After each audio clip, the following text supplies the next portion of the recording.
Kalamassery medical കോളേജിൽ വ്യാജമായി ജനന സർട്ടിഫിക്കറ്റ് നിർമ്മിച്ചത് ഗുരുതര തെറ്റെന്ന് ആരോഗ്യമന്ത്രി വീണ ജോർജ്. സംഭവത്തിൽ വകുപ്പ് തല അന്വേഷണവും പോലീസ് അന്വേഷണവും ശക്തമായി തുടരുകയാണ്. കള്ളത്തരം ചെയ്തയാൾ വീണ്ടും ന്യായീകരിക്കാൻ ശ്രമിക്കുന്നുവെന്നും വീണ ജോർജ് പറഞ്ഞു.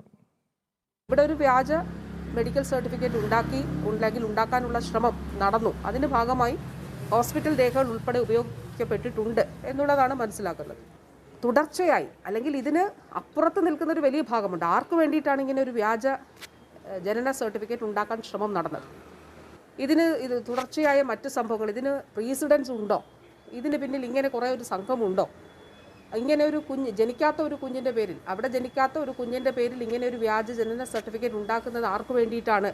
അങ്ങനെ ഫോർജറി ഉൾപ്പെടെ ഉള്ള കുറ്റങ്ങൾ ഇതുമായി ബന്ധപ്പെട്ട് വളരെ ഗൗരവതരമായിട്ടുള്ള കുറ്റങ്ങൾ ഇതിൻ്റെ ഭാഗമായിട്ടുണ്ട്.